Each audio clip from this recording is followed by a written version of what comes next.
Hello, everybody. So, in the video I did on Joe Biden's inauguration, I got a comment that was rather critical of me, and you can probably see it on screen at the moment. And I figured it was probably something worth responding to because I can, even if he's not an honest actor, I think there's enough legitimate criticism there that is worth, if not even defending myself, at least using it as kind of a framing device to talk about something that I've been meaning to talk about and I just haven't really gotten to. So maybe let's just go into this. When you go on about politics, I already know you're going to demonize everyone who doesn't share your core values. Now, I think what people have to understand is this is the internet. Given my personality, a big part of my sense of humor is hyperbole. It's saying this is the worst thing ever, this is the best thing ever, using like some AVGN style stuff like that. I don't know if bombastic's the right term, but I like to be like hyperbolic. I like to be over the top. All commentary contains some aspect, at least the way I do it, of I don't know if pro wrestling's the right term or shock jock. Like people have their own in jokes, people play stuff up, people are trying to kind of entertain their audience as well as have um convey some information and opinions. So I think that's just something people maybe lose track of. That's just always part of anything. So that's fair enough. Who doesn't share your core values, and at the end of the day, you're going to do and say anything and everything to justify your reason. Okay, so this is kind of an interesting point. So this kind of if I'm understanding with this person and maybe in a broader context, it's why can't we all just come together? Why can't we all just get along? Why can't we all just acknowledge that other people have different opinions? And I mean, we're just going to set aside the moment that my political opposition doesn't believe that that's the case and that they try to destroy the lives of people who disagree with them by getting them fired, by getting them shut down, by getting their banks to get rid of them. But I think to a certain extent, if you want to call it demonizing people, it's me trying to take things in a morally serious matter. Because something I've always really hated about politics is they'll call someone like a war criminal, they'll call someone corrupt, they'll call someone evil. And then when they like meet them or at the end of the day, everyone's holding hands and singing kumbaya. And if you'll forgive a very crude metaphor, bipartisanship is when you're getting raped in two holes at once instead of just one. And it's something that always just sickens me because I think it cheapens the lives of the people who get ruined. Because I remember during the Bush administration, and I was on the left at the time, and I was calling him a war criminal. I was talking about like the hundreds of thousands of Iraqis whose deaths he led to. I was talking about the erosion of civil liberties in the US. I mean, these people were talking about Bush setting up a totalitarian police state. There was just all these accusations they made against him. And now everybody's just holding hands. Bush is awesome. We're just going to all sing kumbaya. And it's so fake and it's so disingenuous. To me, it's shitting on all those people who you claim Bush killed. It's like those people don't matter anymore. The Patriot Act doesn't matter anymore. All the other stuff. And to me, I think that's disrespectful. I think it's disrespectful when people talk about Obama being a war criminal or how his policies destroyed the lives of tens of millions of people. And then we're just going to once again hold hands, sing kumbaya, and say, oh, this is a legitimate disagreement. And I think that's just very disgusting, personally.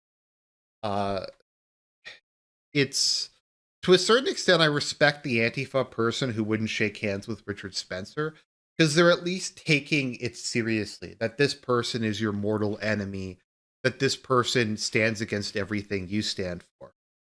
And I don't really get on some of these issues how you're supposed to compromise. For instance, I'm pro life, and it's like, am I, what is my, I'm supposed to say to that? Um, oh, it's if I'm gonna take it morally seriously that I believe the unborn are people and that it's murder to kill the unborn, I'm just not supposed to act based. I'm just supposed to go, well, I consider this to be like a genocidal, basically fetishistic societal corruption we're engaging in. But because people's opinions differ, I'm just supposed to look the other way in terms of mass murder. And I mean, to me, that's just a really incoherent, insane expectation. Is it supposed to be, well, maybe I'm supposed to like acknowledge that it's bad, but it's not murder as a I don't think there's like a compromise on that position. I don't think there's a compromise on stuff like Obama supporting ISIS. Either Obama gave weapons to ISIS and helped them carry out the genocide of minorities, or he didn't. I don't think there's really a middle ground on that issue. Like, is the middle ground supposed to be, oh, well, it would have been okay if he had have given some weapons to ISIS, but he gave too many, and that was the criticism we're supposed to make. And it's just on all these things, I just think you're cheapening the people who are impacted by it. I mean, I get that politics is technically a game, but it's real people's lives you're dealing with. That sort of thing. So you're going to demonize anyone who doesn't share your core values. Yeah, and that's kind of why I respect Antifa and BLM to a certain extent, because they're acting consistent with their worldview. Is they're saying if society is as unjust as they say it is, then that's a rational reaction. The same thing with Islamic terrorists. They are acting consistent with their worldview. They think that Allah has given them a certain things that they need to carry out. This is divinely commanded. This is above human law. And they also believe if they do this, then they will receive eternal paradise. And so they're behaving in a logical fashion given their worldview. The fact that you don't understand their worldview or you don't share their worldview doesn't mean it's illogical. I think it's evil, but that's something kind of different. Also, I mean, everybody has core values. Like, I don't get this idea that we're supposed to do things with facts and logic.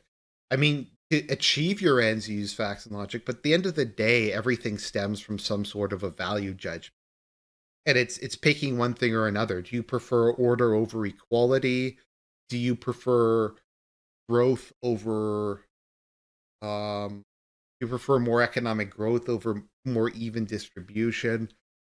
Do you prefer the free more unrestricted capitalism under over some concept of economic fairness? There are a lot of different value judgments that are involved in everything.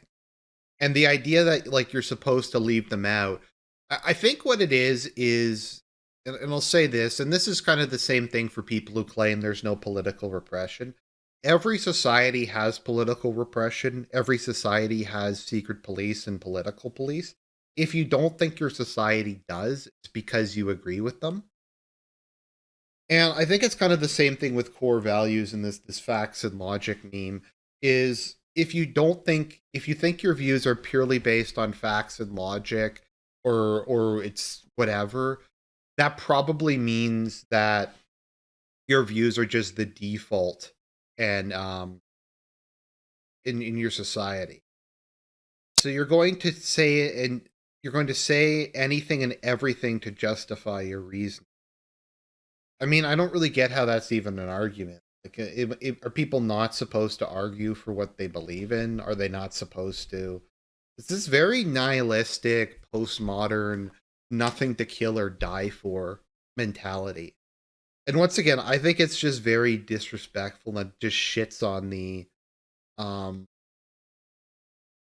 the corpses of all the people who have had their lives ruined by this stuff. Because you are self centered and have this inherent belief that beyond logic, maybe he means that's beyond logic, it could just be a spelling error.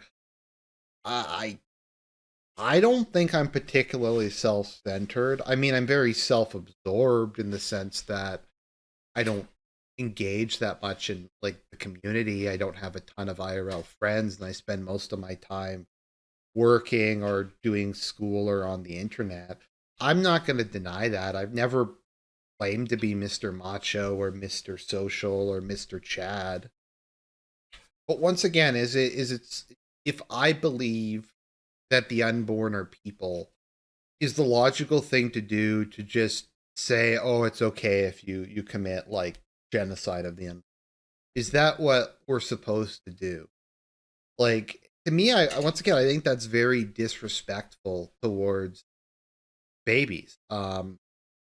If you're just gonna to do that, and it's I don't really understand. Well, no, I understand this perspective. I get where it's coming from, but it's I don't know. I think I just tried to explain it, like why I talk the way I do, why I believe the way I do. I mean, like I said, there's the pro wrestling aspect, the trying to be entertaining aspect. There's me trying to take this stuff seriously and not just using this like middle class politeness as a way to ignore extremely deep and important political and moral issues, and to just try to not reduce politics to just being this massive just nonsense. So those are my thoughts on the matter. I hope you found it interesting.